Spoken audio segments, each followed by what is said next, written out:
Hello, everybody. Welcome to another episode. How many times have I said that? Have I ever fluffed the word episode? Welcome to another episode of the Thriving Adoptees podcast.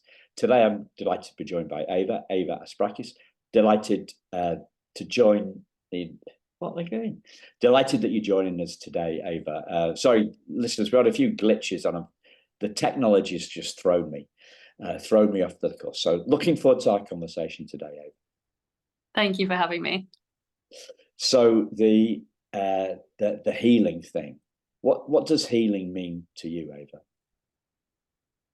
So for me, healing is mostly about coming to a place where I can speak openly about my adoption experience. I was adopted at 21 or 22, so much older than most people. And it was my choice. I was adopted by my stepdad, who had brought me up, I think, since I was about 3 years old. So I don't remember a time before him. And I did also have a relationship. I would visit my biological dad as well throughout childhood.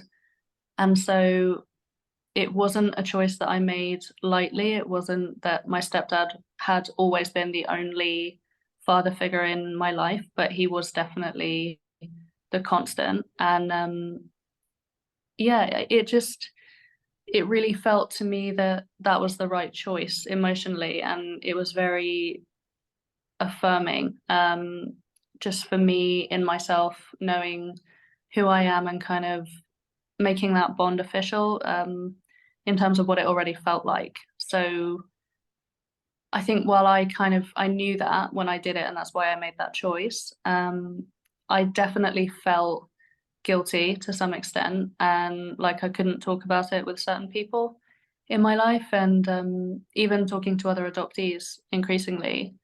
I've really loved to get to know other people who have been through similar things. Um, but I'm aware that obviously it's other people have had very different experiences, and where I chose to be adopted, most people probably didn't. And so I know that that differs massively as well, and I didn't want to kind of be insensitive around that. So yeah, so I think healing overall is just I'm finally coming to a place where I am actually okay with expressing this is something that I've been through and something that I am, and I'm confident about that. So sounds to me like there's an internal there's an internal dynamic to this and an external one. So you talked about the external one in terms of talking to other people, talking to other adoptees, and the internal one in terms of coming to terms with your decision, as I think as you put it. So was there were before you came to peace, was there a part of you that was kind of conflicted around this? Yeah, I would say so, because again, it's not that I had no relationship with my biological dad. I did, every couple of weeks I would go and spend a weekend there as a child. But then I always had my stepdad at home bringing me up. I wasn't just visiting him. And he was just more constant for me, and he was more nurturing, I guess, in terms of the qualities, and just who he was as a person, the way that he was with me all throughout my childhood and still now as an adult. He's incredibly caring and was just a devoted parent, really, which I can't really ascribe any of those qualities to my biological dad. Um, and so it felt like that was my parent, if that makes sense. And so as much as I know that that isn't the case biologically or on paper, well, it is on paper now. Yeah. But yeah, it definitely wasn't as straightforward as I think in many ways it should have been, because emotionally I knew who I felt had brought me up and who had been there for me, in the ways that really mattered. But obviously then you have this other part of you that thinks, well, that's not really what it was, or there's this other person, and what about their feelings? And I think you can really worry about other people's feelings even when they haven't particularly worried about yours, which I found myself doing a lot prior to the adoption. And then eventually I knew it was the right thing, and that won out. Yeah. So at one stage, were you, well, at one stage or for a long time, were you torn between the two? Or did you think, right, I've got to make a choice between these two dads? Or, you know, how was that for you? Well, when I was first adopted, I actually didn't tell my biological dad because I felt this is something I'm doing for me. This is for my identity. It doesn't need to hurt him or anyone else, that he doesn't need to know because I was over 18. And it happened outside of England where my biological dad is from and lives. Um, and so I just thought I can keep this to myself and it can just be something that feels affirming for me and for my stepdad, adopted dad.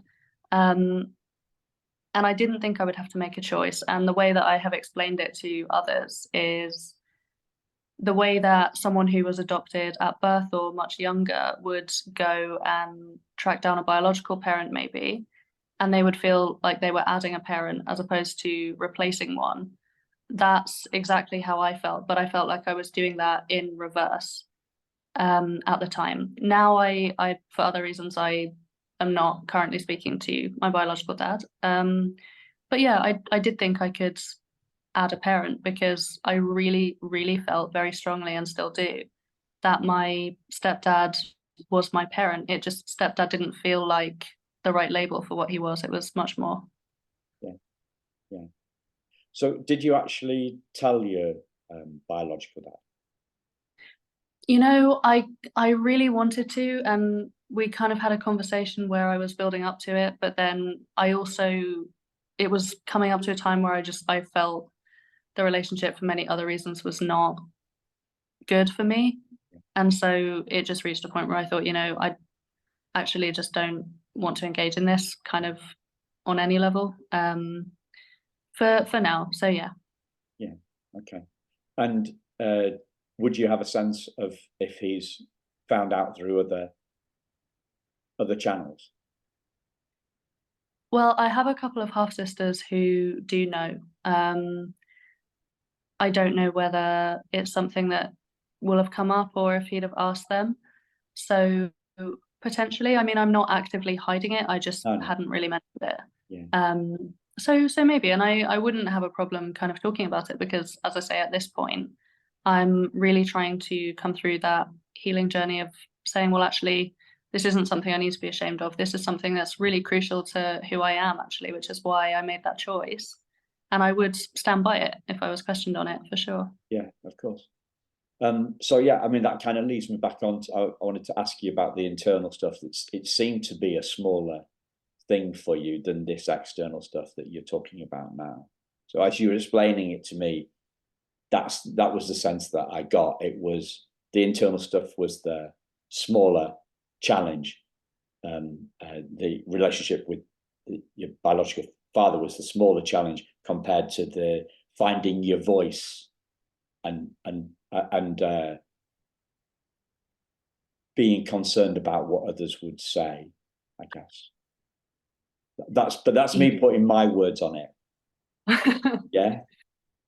Yeah, no, you're not far off. I think I definitely care a lot about what certain other people think. Not everyone, but I think, and this is something I have heard from other adoptees as well, when you have a feeling of rejection from a biological parent, which although my dad was in my life, he and my mum split up when I was just born.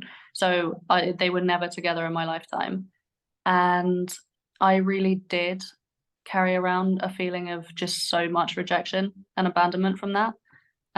Even though he was kind of there, you know, on the sidelines. And I think when you have that sometimes with a parent or with anyone, it's really easy to make that person's opinion matter in your mind so much more than it deserves to, even because you're just constantly seeking approval from this person who you feel that you should have it from, but you didn't get it.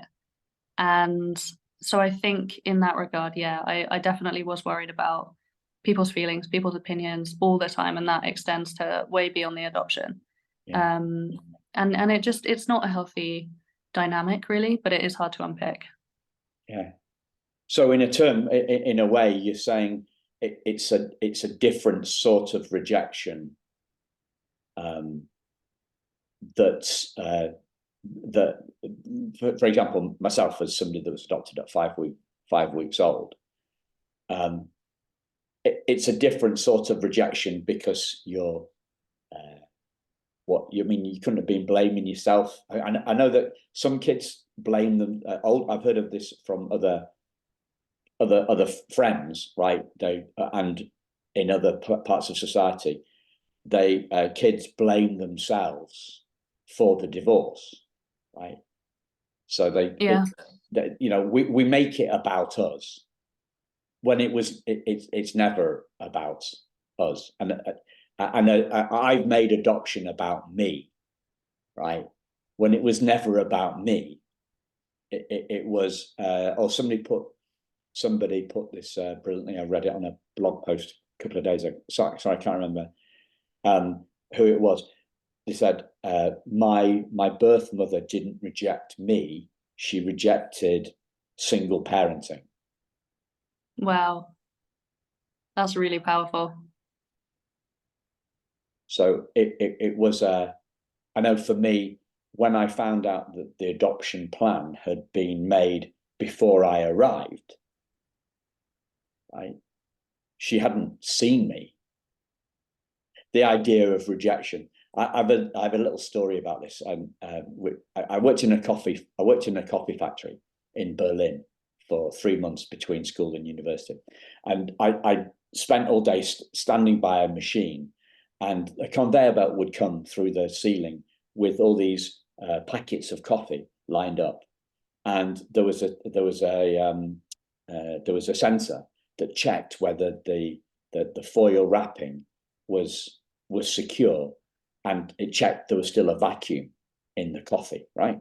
And when that sensor detected that the vacuum had gone, this piece of metal came across and basically punched the coffee off the conveyor belt into a box, right?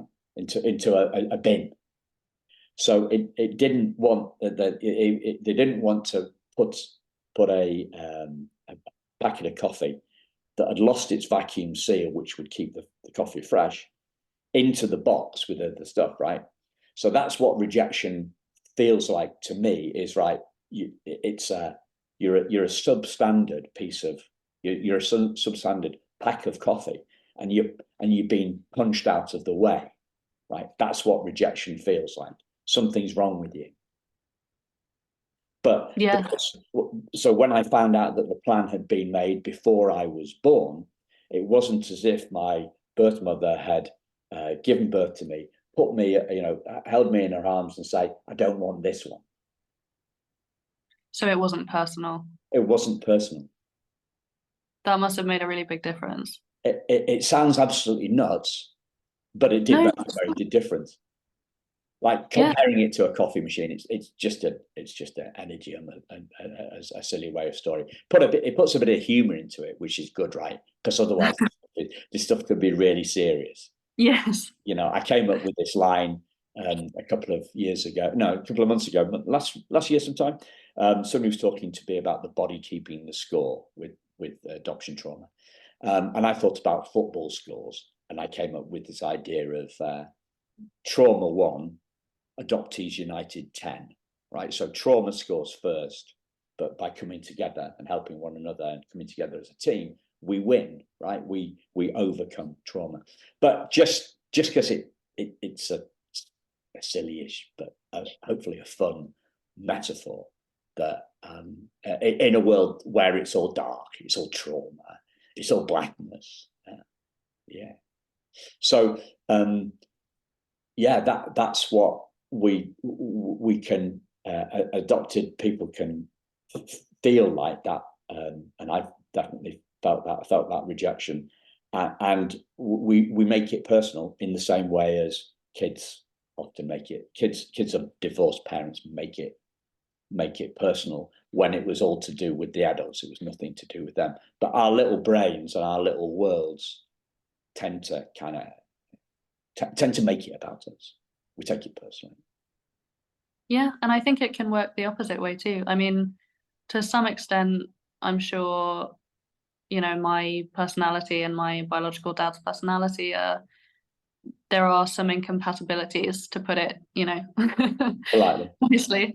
But I also think there is a fairly large element of me having something in my mind that is a kind of block, a mental block that is not personal to him too, because of the divorce. So in the same way that I would feel, you know, it's my fault that they got a divorce or something like that, in the way that you're saying automatically, I think there is probably also a part of me that I can't unpick it the other way. So it's not personal to him necessarily in every way, that I have this complex about our relationship and about his opinion of me mattering so much or anything like that. I think even if he was the kindest, most thoughtful person in the world, there would probably still be a part of me that was chasing something that I didn't get at a really formative age, you know, because it pushes a certain domino and they continue to fall, I think. And I think you can work on it and try to unpick those things through therapy and stuff. But I do think there is definitely something there, if that happens to you at a formative age, that is very, very difficult to overcome. Yeah. So I don't know if you've heard us talking about this on the show or not. Something that came to me very strongly last year, talking to an adoptee who was a therapist for fellow adoptees. And it's one of those that's so obvious. It's like a dough moment, you know, like, how come I didn't see that? That the idea that this trauma is pre-verbal. If it's pre-verbal, we don't have words for it. And if we don't have words for it, then words in talk therapy are just not going to work at all. Wow, that's a really good point. Yeah.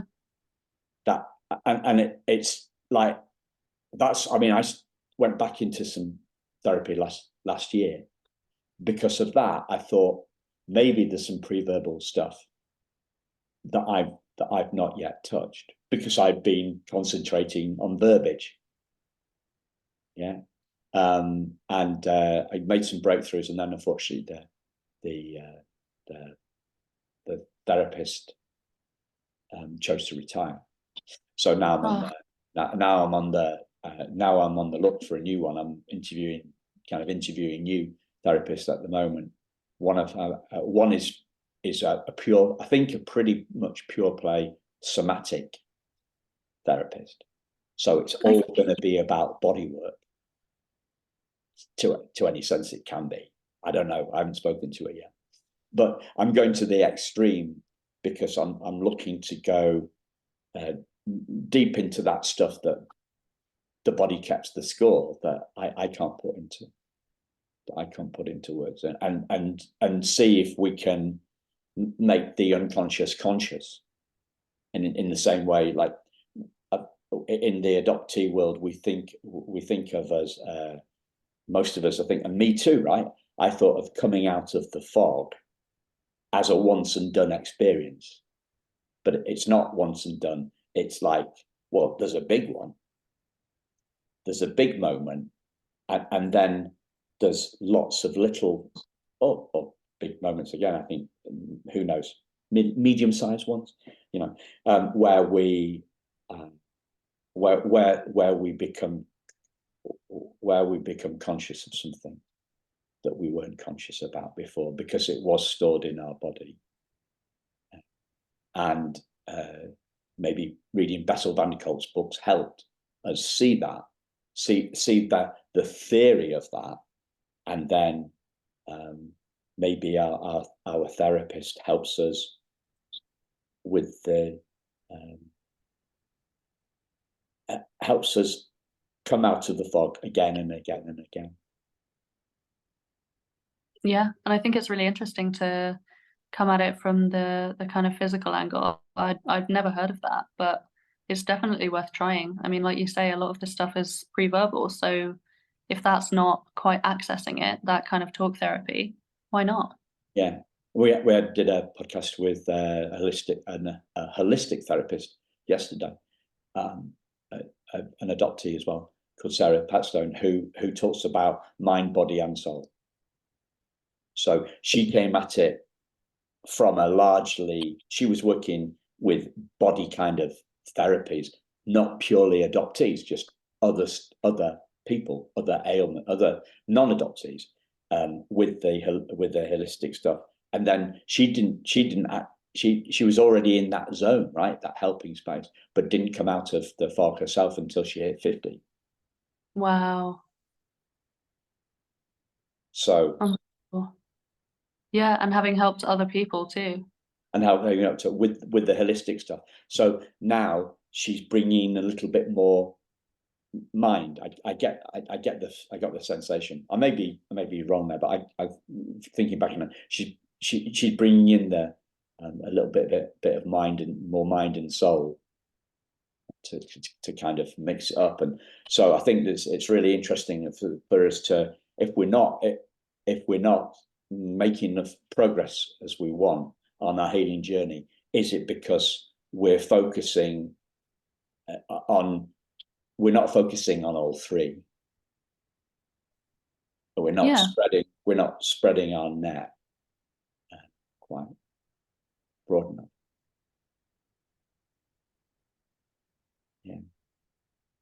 Yeah. I mean, it's an interesting way of looking at it, again, to have a sort of marriage of all three things. I think there is definitely a big connection between mental and physical, just in every aspect anyway. That is finally starting to be acknowledged a little bit more, just generally through, the benefits of exercise and things like that, and diet on your mental health as well as physical health. So it makes sense that emotionally that would translate the other way too. Yeah. Because it's an experience, the loss of a biological parent. Yeah. Yeah. Is an experience, and it takes an experience to counter an experience. Absolutely.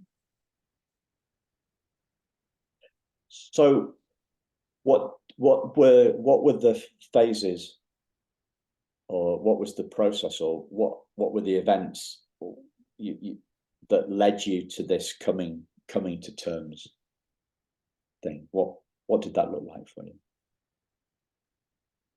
Well, in terms of wanting to be adopted, or the actual process? In terms of in terms of what led up to the presumably you were coming to terms with what was going on. You were growing up, between the ages of 0, like he wasn't around, was he? My stepdad was with my mum, I think, from the time I was 2 or 3, so I always remember him. Yeah. But your biological father, did you say that he wasn't around when you were born? Did you say that? Yeah, immediately they split. So after that, he was like this fortnightly, presumably after a while, he was a fortnightly appearance in your life. But at 4 weeks old, you weren't seeing him at 4 weeks old, I wouldn't imagine, were you? No. I don't think so, no. No, so it was again, I can't say that he was completely absent, he wasn't. But it's just, I think we have very different opinions of what that relationship actually consisted of to this day. Because for me, if I am in one house 90% of the time and I'm sick and I need to stay home from school, it's my, at the time, stepdad who's taking the day off work, never my biological dad. If I need to go somewhere and again, someone needs to be home and make sure that's going to happen, stepdad, not my biological dad. And, when we would have these arguments and fallings out and things over the years, and I would kind of say, you're not really there, and all of this kind of thing, he would say, well, you have your weekends with us, and we take you on holiday in the summer and this kind of thing. And well, I would think, yeah, that's lovely, but it's visiting. You're not bringing me up. That's not what this relationship is. And I think he just really never wanted to see it that way. But he did go on to marry someone else and have 2 more kids, and it's just a completely different relationship. I don't feel that I was parented by him. I feel that he's someone that I saw sometimes and stayed with, which again, this is where I think my relationship with my, again, at the time, stepdad, was really able to become something a lot more meaningful. And especially because he and my mum tried to have more children as well after me. And she actually had an ectopic pregnancy and was told by doctors, if you tried to get pregnant again, it could kill you, and you really shouldn't do that. And so my stepdad, who was amazing with kids, is amazing with kids, and really would have made the best dad in the world to young children, and I think really wanted to, never could have any biologically. And so I think we did kind of fill a bit of a void for each other when I was younger, and just got closer and closer over time. And there was also the fact that he's from Cyprus, where I live now. And so obviously my mum's American, my biological dad's English. I grew up in England, in London. But I had this huge, huge influence of Cypriot culture from my stepdad all my life. And so there was this really strong pull culturally as well, because I grew up feeling like I was and introducing myself as Cypriot. And yeah, so I think we got closer and closer personally. And then culturally, I just came to feel more and more connected with my Cypriot family, with his family here. And eventually I wanted to move here and stuff too, and it really just felt like that's my parent. That's, all of these things kind of align, and that's how I felt. Yeah. Because when I talk to transracial adoptees, who often are, international transracial adoptees as well, right? International adoptees as well. So, and often they are Black or African American. I'm not sure which the PC term is for that, or they're Asian, right? And they've been brought up in areas. Often they've been brought up by white parents in areas that are quite white. They talk about feeling conflicted. So between an Asian transracial adoptee that I had on the show once said that she felt that she was a banana, yellow on the outside and white on the inside. That's her metaphor. Obviously, I wouldn't use that metaphor. It can be highly, highly offensive for a white guy to say that stuff. So I wouldn't say that. That's what she described. And there was a confusion there. It doesn't sound like there was a confusion for you, or was there? It's been really interesting living here, actually, in Cyprus as a white person. I don't look like my Cypriot family. I'm much paler. I have blue eyes, fairly light hair in comparison to theirs. And when, I brought my partner here with me from England, and when people ask him at work, why are you here? Why did you move here? And he says, oh, my partner is Cypriot, my wife is Cypriot. They meet me, and people here can be very direct. So they have no problem saying to me, oh, I thought you'd look different. You don't look Cypriot. You're not, and that's happened to me a lot.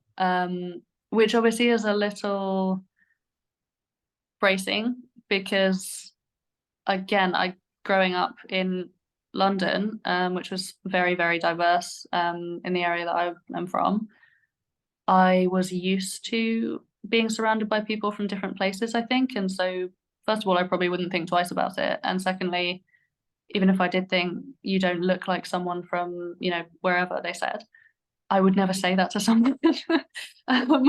So it can be shocking, but I'm getting used to it, and I have felt much more self-assured about it since being adopted, because it used to make me really flustered when people would say things like that, and I would have this feeling of, oh, I have to prove my connection and myself here, and that I have a reason to be here that's valid. And I was really self-conscious and kind of frantic about that. Whereas now I go, yeah, I'm adopted. That's why I don't look the way that you might expect or sound the way that you would have thought. And it's helped me a lot relax about it. Yeah. So how did being adopted help you do that? Just the name,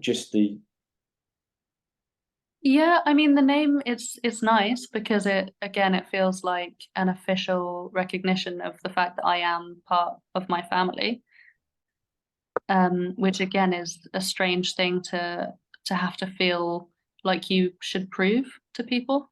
But yeah, again, being kind of tenuously connected as a stepchild, and I think particularly with a multicultural element, my first language is their second language, my second language is their first language. It's not straightforward. It's not, everyone in this family has always treated me like they would, the same as if I was a biological relative.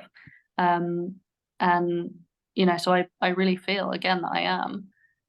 And so yeah, so the name has been nice just in terms of having proof of that, almost a stamp of, yes, you can say that, that's fine. yeah, Um, and then also I think in terms of, I mean, I'm not to make it overly political, but there is a colonial history here that is really not very ancient. Um, and so sometimes, I mean, I get defensive when I see other British people here sometimes behaving in a certain way that I think is disrespectful. I can't stand it. And I think, God, well, why are you here? Why, integrate yeah, if you want to be here. And I feel very protective about that. And I take a step back and I think, well, that's probably how I look to people who don't know me and my family, because I look and sound British, even if I'm trying to speak Greek or, anything like that. So it's a strange one. I think I do have a lot of hyper awareness around things like that, and just kind of asserting just to myself that I am here in a way that is not like that, because I've seen how harmful that can be to people too. yeah. So it's a there's a a big emotional bond with your stepfather, who became your adoptive father.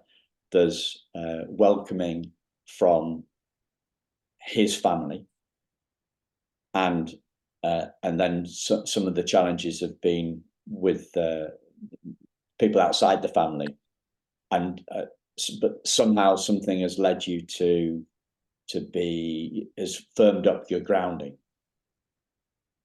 Yeah, I think that's a really good way to put it. Yeah.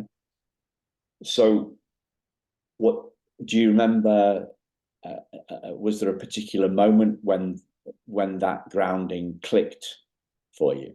When you saw that grounding, or when you felt that grounding, and that you'd previously not felt or seen before? Was there a particular moment that shifted? Particular moment. I think it is just a series of those moments, when people again would kind of say to me, "Oh, you don't look like you're from here," or something like that, and I would be able to say, "Well, I'm adopted," and immediately people kind of go, "Oh, okay." Whereas before, I would have to, there wasn't a short explanation, so I would have to launch into my entire family history and say, "Well, well, my stepdad's Cypriot, but he's not really like my stepdad. I grew up with him. I only ever remember him. We're very close.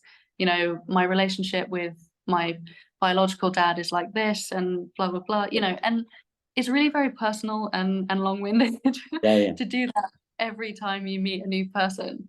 And I just, yeah, being adopted, it really encapsulates my experience, I think, in a way that is very meaningful to me and also concise for other people so that I don't have to do that every time and kind of work myself up into this frenzy of overcompensating, I think, you know. Yeah. Yeah. So it was about the legal event made the answer a lot simpler. Yeah.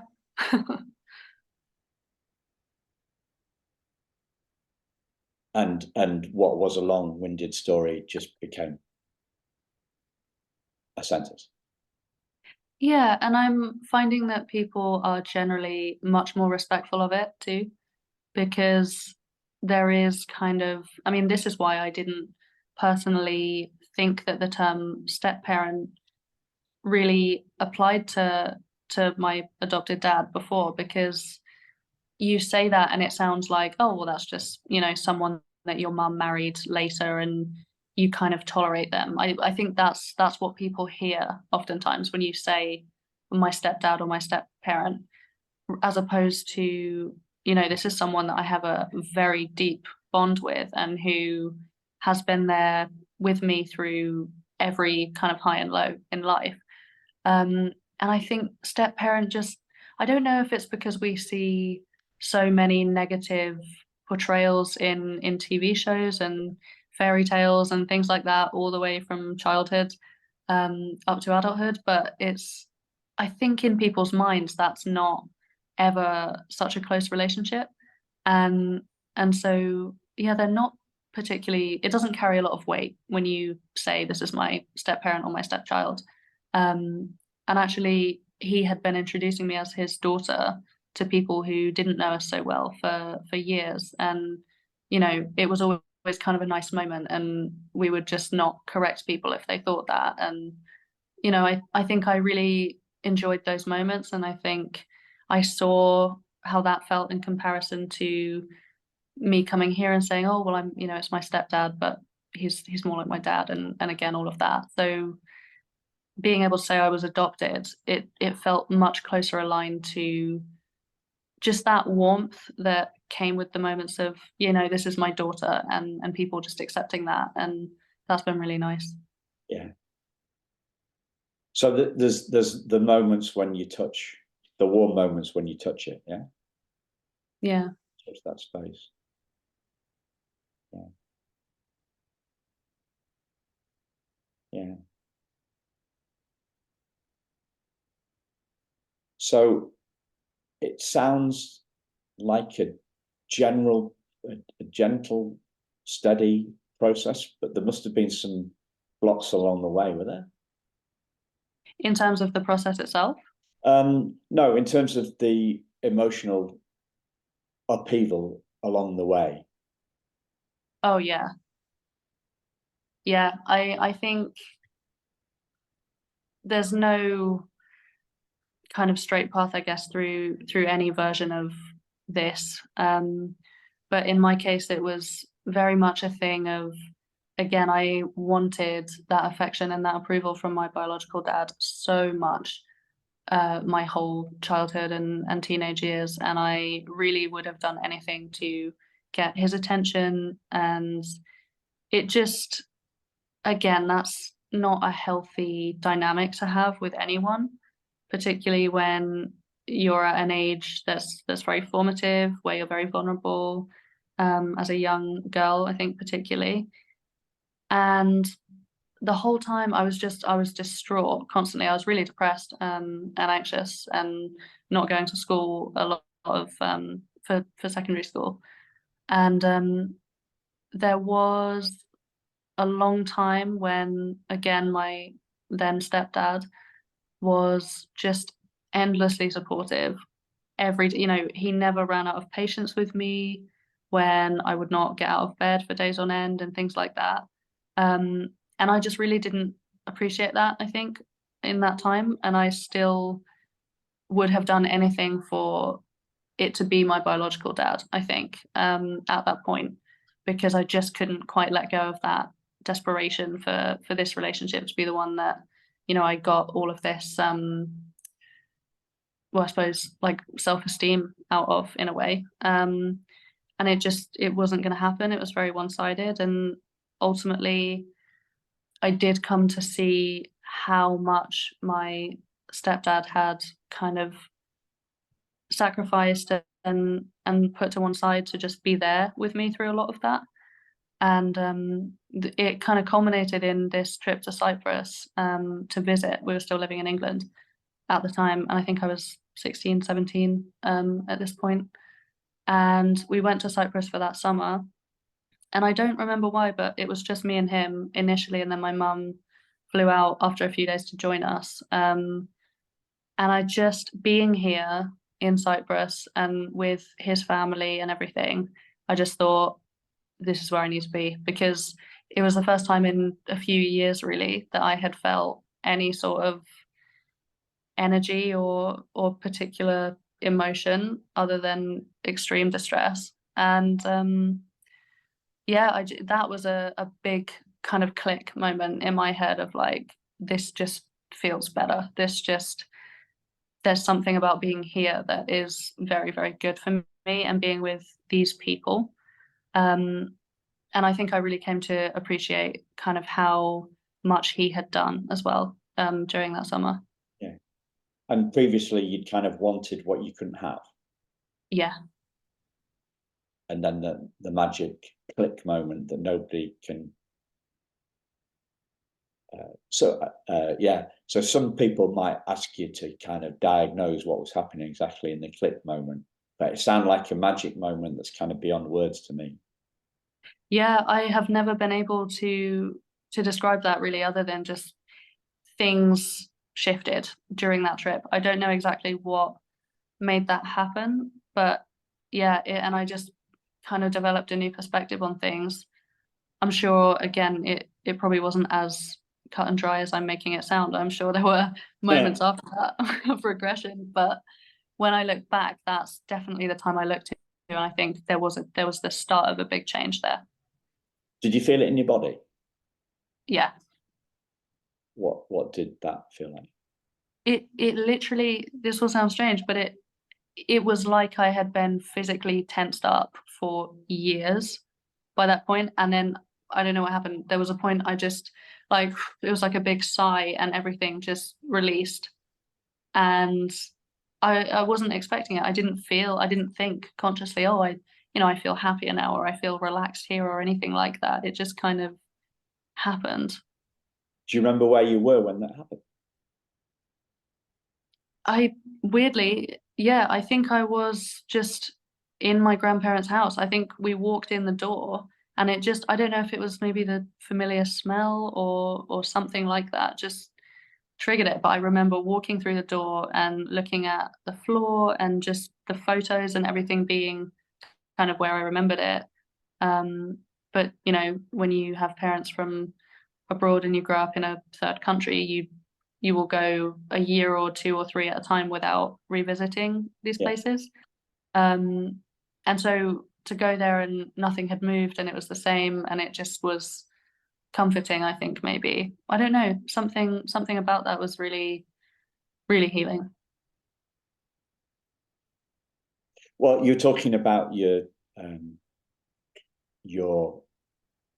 now dad being constant, and so was the house, I guess. The house changed. I funnily had I actually had a funny enough in Greece a similar moment when I'd been working hard. This wasn't an adoption stress or trauma or anything like that. This was just work stuff. We were in.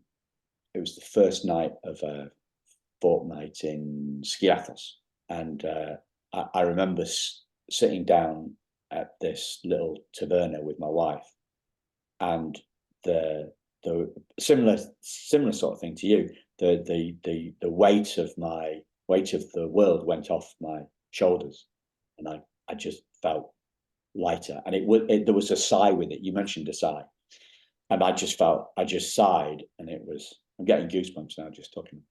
And I suddenly felt, I sat down, but I felt taller. And do you know what I mean? It was like somebody had taken a rucksack off my back. Exactly that. But that was the kind of work. The work shit was gone for a couple of weeks, Yeah. I mean, the heat does help. I'll say that. I don't want to reduce it to something, superficial. I'm sure it was very much more than that. I know it was now that I'm here, but yeah, the heat does help in the short term too. Yeah. So, is there anything else that you want to share that I've not asked you about, Eva?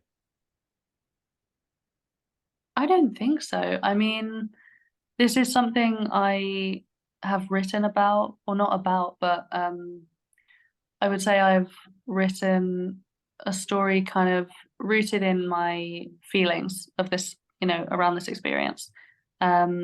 It's a fictional account for sure, contemporary fiction. So elements of the story, of course, are embellished for the sake of it being a gripping book to read.